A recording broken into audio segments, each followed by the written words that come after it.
बिस्मिल्लाहिर्रहमानिर्रहीम। कराची के साहिल से मिलने वाले जोड़े की जो दोनों कत्ल हुए थे बड़े बेदर्दी से, उनके कत्ल का मुअम्मा हल हो चुका है।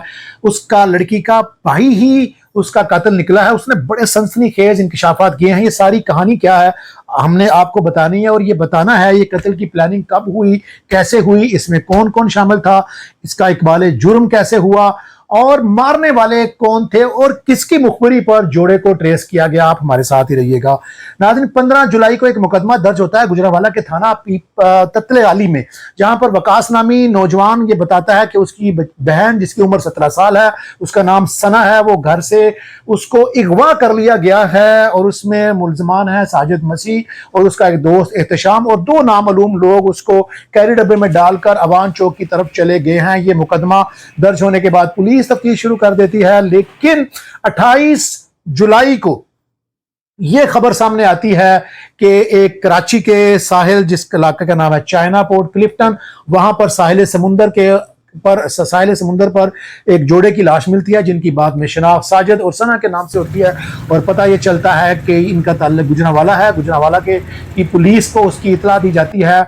चूंकि मुकदमा पहले ही दर्ज था तो यहाँ पर पुलिस के जो SHO हैं सफदर अताब भट्टी, वो इस मुलजम को, इस मुद्दई मुकदमा वकास को, जो सना का भाई है, इकलौता भाई है, उसको बुलाते हैं और उसको बताते हैं कि तुम्हारी बहन के साथ तुम्हारी बहन को मार दिया गया है साहिल समुंदर पर। तो वो ड्रामेबाज बेहोश हो जाता है सुनकर, हाय मेरी बहन। वो वावेला करता है जो सियालकोट में एक खातून अपने 2 बच्चे मरवाने के बाद अपने दोस्त से वो जो वावेला करती है और ये बेहोश हो जाता है। अब चूंकि उसकी जब पोस्टमार्टम रिपोर्ट्स आती है उसमें यह पता चलता है इनके ऊपर तशद्दुद किया गया है और उनको बड़े करीब से फायर मारे गए हैं। तो ये इस बात से पुलिस के कान खटक जाते हैं कि अगर किसी ने जोड़े को मारना था, लूटना था, तो उसको मार देते। तशद्दुद करने की क्या जरूरत थी? फिर साहिल समुंदर के ऊपर आप जाके क्लिफ्टन के इलाके में इस तरह की वारदात डालते हैं और ये जो जहां से डेड बॉडीज मिली है वो एक थोड़ा सा पहाड़ी सा इलाका है जहां से आपने वो वीडियो भी देखी होंगी, वो छिपा के जराए उसको उठा के लाए हैं। तो पुलिस ने इसको थोड़ा सा टटोला तो वकास ने सारा कुछ उगलना शुरू कर दिया। उसने बताया कि उसकी बहन को उसने आसम और इमरान, उसके 2 दोस्त हैं, ये गए थे कराची में और इनके साथ मुखबरी का रोल अदा किया है एहतशाम ने। चूंकि एहतशाम मुकदमे में नामजद मुलजम था, उसको वकास ने कॉल की कि तुम बताओ मेरी बहन कहाँ, तो उसने बताया कराची में है। जिसके बाद ये आसम और इमरान गए हैं और उन्होंने वहां जाकर एक शूटर को पैसे दिए हैं, जिसके बाद ये 25 को वापस आ गए और 28 को इस जोड़े की दोनों की लाशें मिलती हैं।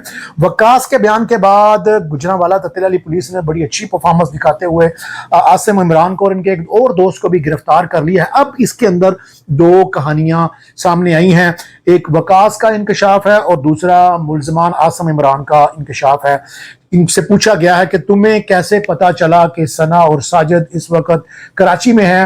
तो जो आसम और इमरान है उन्होंने बताया कि उनको जो साजिद के साथ जो मुलजम था, नामजद अगवा का मुलजम था, उसका नाम था एहतशाम। ये 2 मुलजमान बताते हैं उसने एहतशाम ने अपनी जान बचाने के लिए इनको मुखबरी दी कि वो फलां जगह पर है। लेकिन जो वकास कहानी सुनाता है वो ये कहता है कि वो उनके पास पैसे खत्म हो गए थे साजिद के पास। तो सना ने राब्ता किया कि वो कराची में है और उसने अपनी वालिदा को एड्रेस दिया कि वो साहिल समुंदर पे है, किसी को भेजें उसकी मदद कर रहे वरना उसका भाई मार देगा।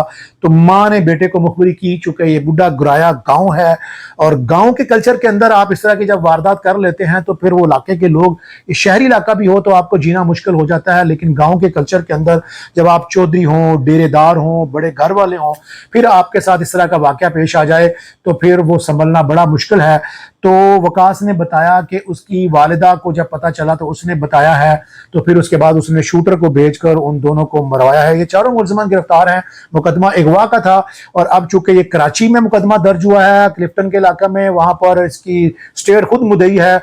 लगता है कि अगले चंद दिनों में वो कानूनी प्रोसेस पूरा करके अपने मुलजमान को ले जाएगी। और चूंकि स्टेट मुद्दई है, जब स्टेट मुद्दई होती है तो आपको याद होगा कराची के अंदर एक पुलिस DSP का बेटा शाहजेब मारा गया था, तो उसके कत्ल के अंदर एक वडेरा शाहरुख जतोई शामिल था। तो उसको अहले खाना ने माफ भी कर दिया था, लेकिन इसके बावजूद उसको उस वक्त के चीफ जस्टिस साकिब निसार साहब ने उसको 7 साल की कैद दी थी और वो उसको ज़ाहिर जेल में जब मिलने भी गए थे तो वो बड़ी पुरतइश जिंदगी गुजारा था। लेकिन बताने वाली बात यह है कि जब स्टेट मुद्दई बन जाती है तो अहले खाना, अब वो जो एज है कि गैरत के नाम पर भाई मारेगा, बाप मुद्दई बन जाएगा, माँ मुद्दई बन जाएगी, माफ हो जाएगा, अब वो वाला आंसर नहीं रहा। अब वो वाला फैक्टर बिल्कुल खत्म हो गया है। अब स्टेट मुद्दई है और ये जो गैरत के नाम पर कत्ल हुआ है, यकीनन ये सारे मुल्ज़मान अपने इनको कराची पहुंचेंगे और अपने अंजाम को पहुंचेंगे।